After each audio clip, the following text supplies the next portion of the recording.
Hello， 大家好，我是阿牛哥。今天来讲大罢免时代。最近这几年，罢免是一波又一波，从立委到市长都有人被提议罢免，甚至有的还真的下台了。社会好像进入了一个人人喊罢免的时代，这到底是怎么一回事呢？大家好像突然热衷罢免，但这股大罢免的风潮对我们的民主来说是好是坏呢？今天让我们来一起深入了解罢免。什么是罢免呢？简单来说，就是把一个民选的公职人员，在他任期还没结束以前，让选民来投票决定，把他提前炒鱿鱼。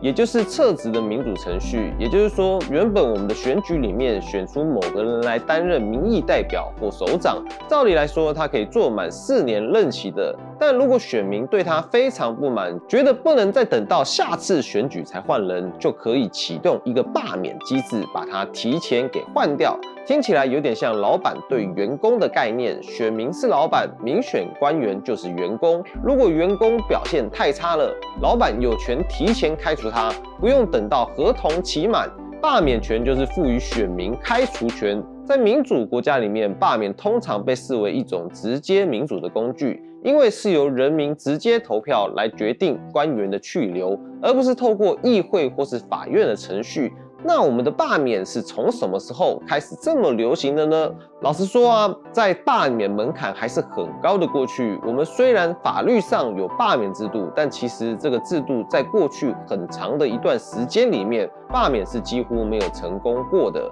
那时候的规定非常严格，要罢免一个人难如登天。在2016年以前，罢免需要超过全区选民的1半出来投票，而且同意的人还要过半，也就是所谓的双21门槛，投票率过半，而且同意票过半。那我们来想想看，要是有超过1半的选民跑出门投票罢免，这在平常选举都不容易了，更何况是罢免呢？所以在那种高门槛下，过去很少听说哪个立委或是市长真的被罢免掉。这个转捩点出现在2016年，那一年在太阳花之后的公民运动浪潮下，民进党占多数的立法院修正了公职人员选举罢免法，大幅降低了罢免的门槛。新制度将罢免的程序设计为3个阶段。第一阶段是先由选区1%的选民联署提议罢免，第二阶段的条件是在募集到10%的选民联署，然后通过审核就举行了罢免投票。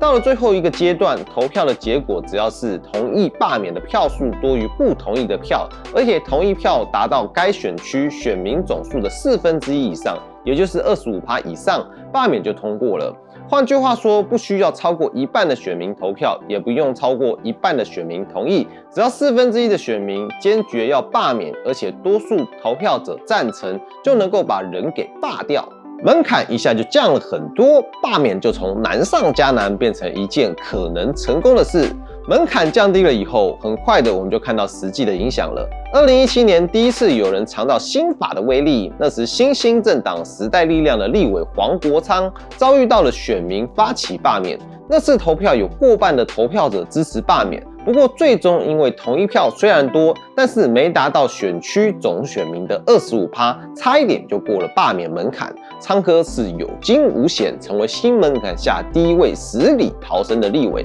这件事证明，以前不可能成功的罢免，在新制度下差点就成了。当然，有些人会打趣的说，如果当初通过的是由黄国昌主推修改的选罢法版本的话，他可能会成为被自己修法后罢免的第一人。在接下来几年里面，我们真的进入了大罢免时代，各种政治人物接连被锁定成为了罢免的对象。最火的应该就是我们的高雄市长韩国瑜了。韩总在2018年年底高票当选了高雄市长，但就任没多久，他又想参选总统，不惜为了中华民国粉身碎骨，这份心意真的是感动了上天，但却引发了部分高雄市民不满。民间团体在2019年发起 We Care 高雄罢免行动，一步步收集联署，在2020年6月举行投票，结果居然有将近94万的高雄市民投下了同意票，占了全体选民的快2/4，同意罢免率远超于25%的门槛。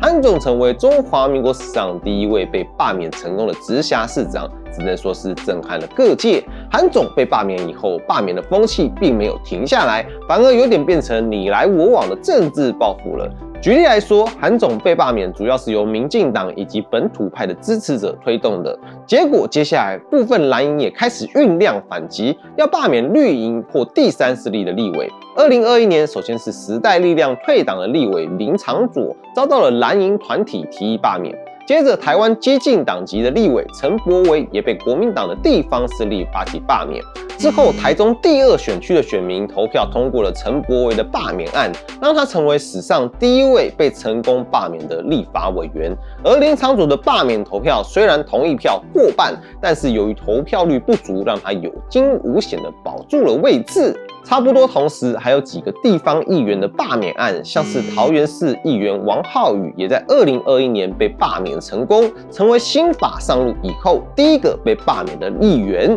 时任高雄市议员黄捷也差点被罢免了，不过最后投票没有通过。可以说，从2020到2022这段期间，朝野双方你罢我，我罢你，形成了一股前所未有的罢免潮。媒体甚至用报复性罢免、全民罢免时代这样的词来形容当时的政治风气。面对频繁出现的罢免，有人欢呼这是民意的表现，也有人担忧会造成政治动荡。支持者认为票选的民意代表做不好，当然可以随时请他走路，这才是真民主啊。但反对者则质疑，选举刚选完就发起罢免，不就是输不起选民忏悔吗？这样折腾下去，政府还怎么运作呢？那罢免到底对民主政治有什么样的影响呢？为什么民主制度要设计这样的机制，让选民可以推翻自己选出的官员？接下来讲民主理论的基础问题。现在我们进入今天最重要也是最抽象的一部分，也就是罢免权的民主理论基础。代议民主跟直接民主的论证听起来很学术，但别担心，我用大白话来解释这背后的道理。首先要理解罢免，我们先得了解2种不同的民主运作方式：代议民主跟直接民主。所谓代议民主，也就是代议制，指的就是我们透过选举选出代表，由他来替我们做决策。大多数现代的民主国家，包括中华民国在内，由于领土广大，而且民众的生活各有各的事情要忙，不可能随时直接参与政治，所以都是用代议民主制度。像是我们要选立委进立法院，帮我们来制定法律，选总统、选市长，来进行国家跟市政的治理。选民行使权利的方式，主要就是透过定期投票选人，然后让当选的人在任期里面替我们大家做事。我们期待他们能兑现政见，造福选民。相对的，直接民主则是让人民直接参与决策，而不完全透过代表来参与实际决策。直接民主的典型例子，那就是公民投票，也就是公投，或者人民发起某种投票，像是创制复决等等。在直接民主的模式下，人民不只是每几年投票选人，而是可以针对具体议题或是官员的去留，直接表达意志。可以说，直接民主是比较强调人民随时做主。在瑞士，公投可说是全民运动。除了每3个月的全民公投，在联邦层级之下，还有议题包罗万象的地方性公投，上至美国战机采购，下至游泳池翻修、改善大众运输无障碍环境等，都曾是公投议题。这样的直接民主制度，早在1848年成立联邦政府时确立。瑞士公民享有直接参与政治决策的权利，不仅可以透过投票表达意见，还可以提案修改宪法，只需在18个月内筹集10万人联署，就能发起公投。那罢免权算是哪一类呢？很明显比较偏向直接民主这一类。因为当选民发动罢免的时候，他们不是透过民意代表或其他机关，而是自己联署、自己投票，直接决定某个官员还要继续干还是下台。这跟代议民主里面等下次选举再决定去留的做法很不一样。但有趣的是，罢免这个机制其实存在于代议民主的架构里，两者有点矛盾又有点互补，有点像是鸡生蛋、蛋生鸡的问题。这要怎么说呢？在传统的代议民主理论里面，一旦选民选出了某位代表，理论上就给了他一个固定任期的授权。这段任期里面，代表有一定的自主权，可以根据自己的判断以及专业知识来做决策，而选民则是扮演监督者的角色，等到下次选举再来算总账，好的就连任，不好的就换掉。这样做的好处是让代表能够专心施政，不用每天担心选票，可以推行一些长远利益的政策。但坏处是，如果代表背离民意或是施政表现非常糟糕，选民在任期中间却拿他没办法，只能着急或是生气。罢免权的出现，就是为了解决代表制的这个缺点。它赋予选民一个民主政治的安全阀。如果真的遇到民代严重失职、贪污腐败或是背叛选民的承诺，公民可以不等任期结束，就通过直接投票把它撤换。从这个角度看来，罢免是对代议制的一种补充机制，目的在于增加政府以及民意代表的问责制负责性。他告诉民选官员，不要以为选上就能高枕无忧，人民的眼睛随时在盯着你们。如果你做不好，我们有权提早把你换掉。但另外一方面，从代议民主拥护者的观点来看，罢免权如果被滥用，反而可能会伤害民主机制的稳定。他们会担心，代表如果任期里面随时可能被投票罢免，那还有没有勇气做一些短期里面不讨好，但长期对社会有益的政策呢？会不会大家都变得只敢做表面功夫，甚至一昧的迎合民粹，以免被罢免呢？毕竟民粹主义式的舆论风向有时候来得又急又猛，可能因为一时情绪就把官员给拉下台了，事后回头看这个决定也许并不理性。所以罢免权如果从民主理论的角度来看，其实是一把双面刃。一方面它展现了人民主权最直接的意志表达，也就是人民拥有最终决定权，随时也有权利撤换不适任的代理人。另一方面它却又挑战了代议制度的连贯性以及代表的自主性。如果人民的决定权无限上纲，代表就可能沦为随时被民意甚至是情绪摆布的傀儡，无法行使领导力。但是如果完全没有人民直接制衡的手段，代表制又可能会演变成脱离民意的精英政治，让人民只能无奈的等到下次选举才能够表达自己的不满。这种代议跟直接之间的拉锯，其实一直是民主政治里面一个古老的争论。早在美国建国的时候，制宪者们就辩论过类似的问题了，像是美国宪法里面就没有设罢免总统或是国会议员的条款，因为当时制定宪法的人选择了让代表有固定任期，只允许透过弹劾来处理严重的违法失职。他们担心，如果人民可以随时把总统或议员拉下来，政府可能就运作不下去了。所以可以说，美国在建国时的领袖们对直接民主保持戒慎的态度，宁愿冒着让代表脱离民意的风险，也不想让民意过度直接的干涉任期。然而历史上也有许多政治改革者推崇引入更多直接民主的机制，认为这是对付贪腐或是垄断政治的解药。20世纪初期的美国禁富时代就是一个例子。当时美国的一些州引进了罢免、公投以及创制等制度，让人民可以对抗把持地方政治的权贵势力。如果市长或议员被认为只是替财团服务，不为民众谋福利，人民就可以直接把他赶下台，不必等到任期届满再受苦。所以罢免常会被形容为一种人民对抗腐败权贵的武器。讲了那么多学术上的讨论，我们来讲讲实际案例。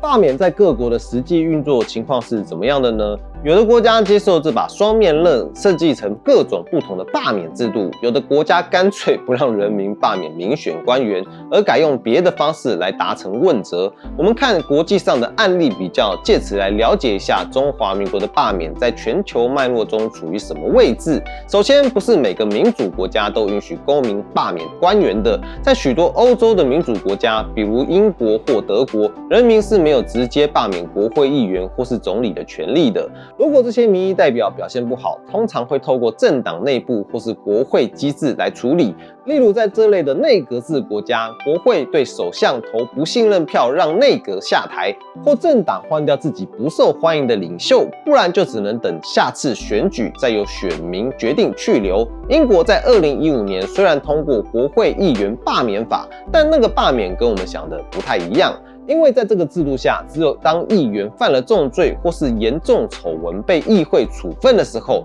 选区的选民才能联署让他提前下台并补选。也就是一般情况下选民不能只是因为不满意议员的政见或表现就发起罢免投票。相对的，在美国就有不少州赋予选民相当广泛的罢免权。美国联邦层级虽然没有罢免总统或是国会议员的制度，但州跟地方层级却非常常见。大约有19个州的法律允许罢免州长或州议员，几乎所有州都允许地方选民罢免市长、市议员、学区委员等地方官员。美国历史上也出现过几次州长罢免的案例，其中最有名的是2003年加州州长格维戴雷斯的罢免。当时因为加州财政状况不佳，有选民发起联署，结果真的成功把州长给赶下台了。更戏剧性的是，在随后的补选里面，知名演员阿诺·史瓦辛格当了新州长，轰动了一时。另外，在2012年，威斯康星州长史考特·沃克也遭遇到了罢免的挑战，不过他在投票里面获胜，成为了美国历史上第一位在罢免选举里面幸存的州长。到了最近2021年，加州又一次举行对现任州长盖文·纽森的罢免投票，不过这回他挺过去了，罢免没有通过。从这些例子可以看出，在美国某些州，罢免就像在办一次选举一样，是公民政治参与的一部分。另外，拉丁美洲是对罢免最热衷的一个地区，像委内瑞拉跟玻利维亚等国，他们的宪法直接规定，公民有权在任期过半以后发动对总统的罢免公投。委内瑞拉在2004年就真的弄过总统罢免公投，对象是争议性的总统查韦兹，结果查哥居然在罢免公投里面赢了，选民选择再次相信他，等于透过了罢免投票，再确认了一次他的民意基础。而秘鲁的罢免主要是用在地方层级，像是市长或省长。秘鲁在20世纪末到21世纪初曾经出现过罢免滥用的情况，许多地方首长刚选上来没多久就被对手动员选民来罢免，导致短时间里面很多地方官员被拉下台或疲于应付罢免投票，让地方治理不稳定。不过后来秘鲁也意识到问题严重，对罢免制度做了一些调整，希望避免它沦为政争的工具。在亚洲地区，真正全面实施公民罢免权的民主国家其实不多，日本是一个值得一提的例子。日本宪法没有提供全国性公职的罢免，但地方自治法允许居民罢免地方首长跟地方议员。比如东京都前知事川田耀一在2016年因为丑闻风波，差点被市民发起罢免。虽然他在投票前自行下台，但可见罢免压力对官员的震慑力。另外，最近这几年在日本还发生了所谓爱知县知事罢免请愿造假事件，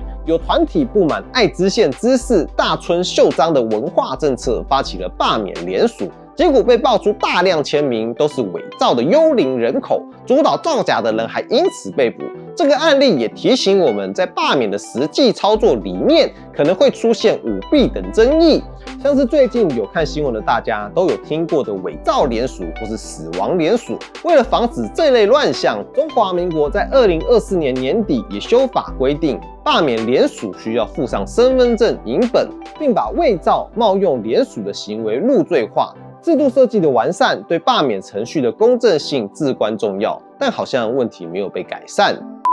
我们的罢免制度在全世界算是相当进步，也相当大胆。因为中华民国不只是法律上允许罢免，而且真的频繁在进行。很多民主国家虽然有罢免相关法律，但100-200年可能都没有成功过几次的案例。反观我们台湾，在短短几十年里面，已经累积了多起高层级公职人员的罢免投票记录，这既显示出我们公民社会的活跃，也让国际上研究民主的人对中华民国是刮目相看。有人因此说我们是21世纪直接民主实验室的一个现场。然而国际经验也提供我们一个重要的借鉴，罢免制度的设计非常关键。如果门槛太高的话，这制度形同虚设；但门槛太低的话，又可能导致政治动荡。因此各国往往在寻找一个平衡点，像是美国各州对罢免门槛的设计就不尽相同了。有的州要求相当高的联署比例才能够启动罢免，有的则相对比较低。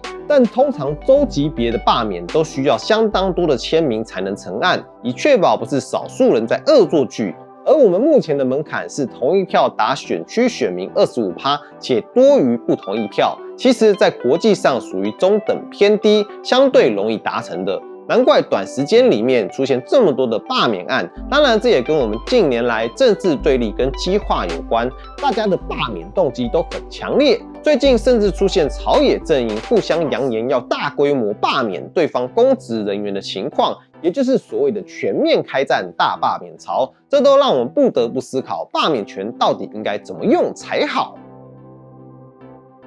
现在我们回到自己本身来做一个综合思考，经过前面的分析，可以发现罢免作为民主制度的一部分，有它积极的一面，也有潜在的风险。一方面，它让人民手上多了一张王牌，可以随时监督、矫正民意代表的行为。想象一下，如果没有罢免，碰到像韩总这样选后民心巨变的状况，选民可能只能再干等3年多，看着不满情绪持续累积，政治怨气反而会更深。而有了罢免机制，选民可以及时抒发不满，行使权利，某种程度上也解除了对立情绪的压力锅。从这个角度看，罢免就像民主运作里面的一个刹车，避免更极端的抗争或是社会冲突。然而，另外一方面，如果罢免成为政党恶斗的工具，选民可能会疲于奔命，不断被动员站队投票。毕竟罢免投票跟一般选举一样，都是耗费社会资源、人力物力，而频繁的选战氛围会让社会始终处于对立紧绷的状态。更糟的是，如果政客们把我不喜欢你当选，所以我要发动罢免当成是理所当然，民主选举的结果也就难以稳定落地。那选举还有没有意义呢？会不会谁当选都不得安宁，永远在补选跟罢免的恶性循环里面打转？这些都是值得警惕的问题。所以有人开始主张应该适度调高罢免门槛，或是增加一些限制，让罢免回归初衷，也就是针对严重不适任或是严重背离民意的情况，而不是拿来当成选后第2次投票。但反过来也有人担心，如果一旦提高门槛，罢免又会变得有名无实。讨论来讨论去，又回到那个核心问题：我们在代议民主跟直接民主这2大原则之间该如何平衡呢？最后让大家一起来思考看看，罢免权应该在民主社会里面扮演什么样的角色呢？我们应该欢迎一个大罢免时代的来临，把它当成公民意识抬头的象征吗？还是应该对频繁的罢免保持警惕，担心它破坏政治稳定以及理性讨论的空间呢？如果是你，在什么情况下会支持罢免一个你选出来的代表？是只有当政治人物贪污犯错时就启动罢免，还是只要当政治人物政见跳票或是表现不如预期都可以罢免呢？这些问题应该没有什么标准答案，但却值得我们在享受民主权利的同时深思。好了，希望让你对罢免有更深入的了解。如果你喜欢这期节目的话，欢迎帮我们按下订阅，并且分享出去。如果我们有能力的朋友，也可以加入我们的会员，或是按下超级感谢啊。另外，我们第1讯已经开放了，欢迎大家一起进来聊天就是了。我的学习笔记，我们下次再见喽，拜拜。